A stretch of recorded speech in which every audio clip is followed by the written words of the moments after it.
économique du jour.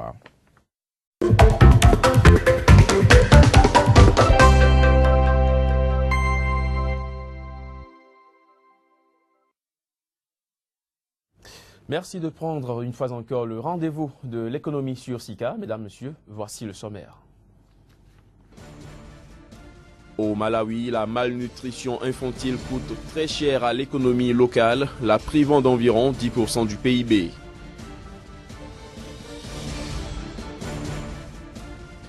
Pour la campagne cotonnière 2015-2016, le Burkina Faso attend une production record de 800 000 tonnes.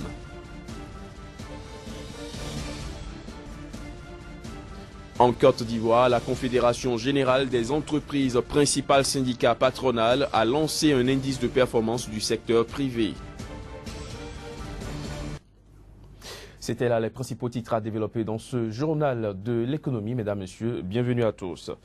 Selon une étude intitulée « Les coûts de la faim en Afrique » parue mercredi, plus de la moitié des enfants âgés de 18 à 23 mois souffrent de malnutrition au Malawi. Ces carences qui entraînent parfois la mort coûtent très cher à l'économie locale du pays, le privant d'environ 10% de son PIB. Les détails. Selon une étude produite par l'Union africaine et le Programme alimentaire mondial, la dénutrition, notamment les carences en vitamines et en minéraux, a directement contribué au décès de 82 000 bébés entre 2008 et 2012 au Malawi. Selon la même étude, environ 60% des habitants de ce pays, densément peuplé et dépendant de l'agriculture vivrière et des plantations de tabac, ont par ailleurs souffert d'un retard de croissance avant l'âge de 5 ans. En effet, la dénutrition prive les enfants de leur potentiel de croissance de 1001 manières et il apparaît évident que le Malawi a beaucoup à faire pour éliminer ce problème. We as a country cannot afford. Notre pays ne peut pas se permettre d'être vu partout où il y a des études de ce genre comme étant le dernier sur l'échelle.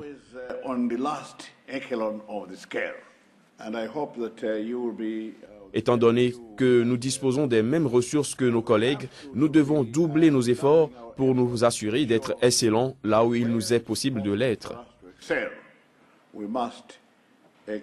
Le Programme alimentaire mondial supervise déjà des distributions de vivres à l'école auprès de 840 000 enfants, mais cela ne suffit pas, il faudrait beaucoup plus d'argent.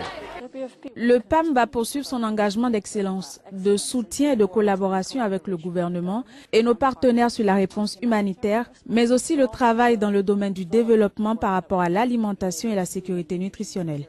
Le programme d'alimentation dans les écoles est notre programme phare, ainsi que notre programme sur le soutien alimentaire.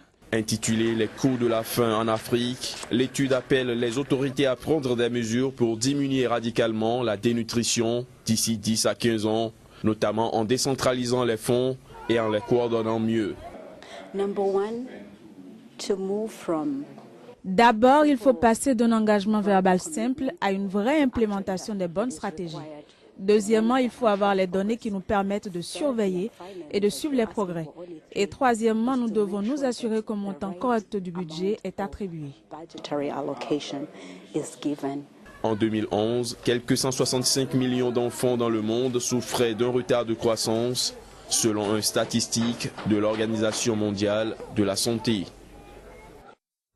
Intéressons-nous à présent à la fraude en entreprise, un mal à l'origine de la mort de bien des entreprises dans le monde. Comment s'en prémunir et quels sont les garde-fous à prendre pour l'éviter? Élément de réponse avec Paulin Vissot, notre consultant. Il est juriste de formation et président du réseau national pour la promotion du partenariat public-privé au Bénin.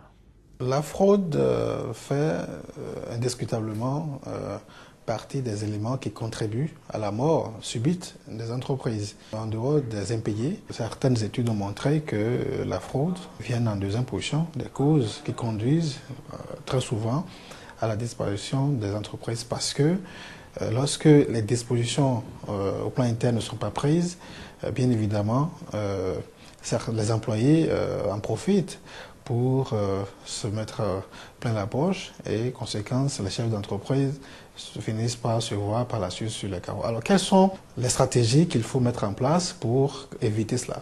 D'abord, les secteurs, les départements qui sont souvent touchés, c'est souvent les finances et la supply chain. Après, il y a d'autres secteurs qui viennent en appoint, mais il faut que les chefs d'entreprise soient vigilants en respectant un certain nombre de principes élémentaires de la gouvernance d'entreprise. Il faut par exemple que les employés aillent en congé. Parce que vous verrez très souvent que lorsque l'employé va en congé, eh bien vous avez le temps de voir qu'est-ce qu'il fait. Parce que lorsqu'ils sont là, ils ont le temps de camoufler tout ce qu'ils font, de négatif. Donc il faut veiller à ce qu'il y ait de la rotation. Ça permet de voir en griffe le derrière de chaque employé. Il faut aussi éviter le cumul de fonctions incompatibles.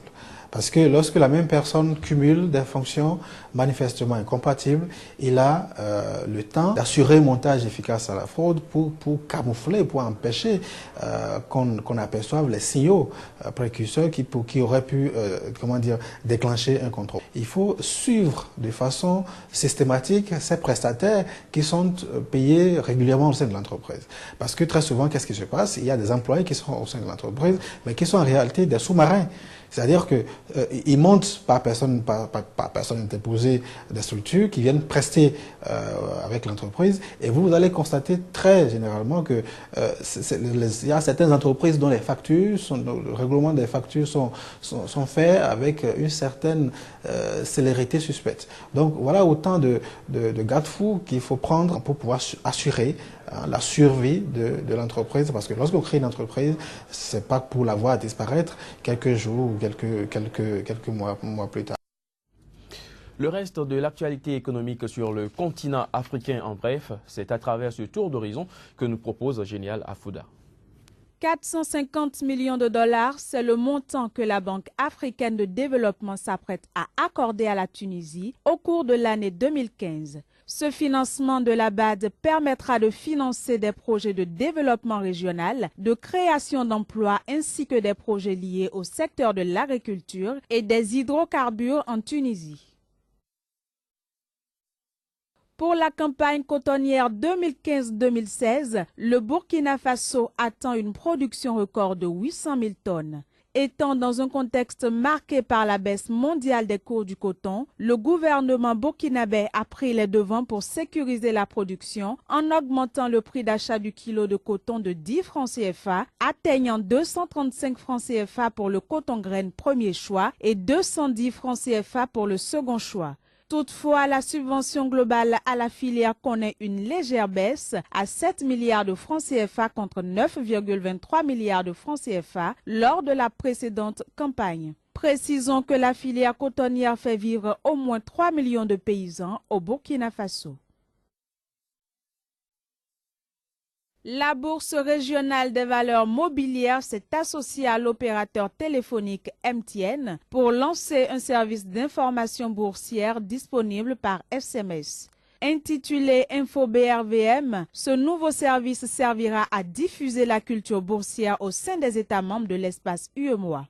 Le service SMS préfacturé 159 francs CFA par semaine comprendra un point quotidien sur les cours et les indices, une diffusion périodique de certaines informations liées à la vie du marché, comme les paiements de dividendes ou les augmentations de capital, et un volet pédagogique qui reprendra les concepts de base du marché et les définitions. La Confédération générale des entreprises de Côte d'Ivoire, principal syndicat patronal ivoirien, a lancé un indice de performance du secteur privé IPSP. Développé par l'agence Bloomfield Investment, l'IPSP permettra de voir la progression des activités économiques et donnera aussi des réponses claires quant à la contribution du secteur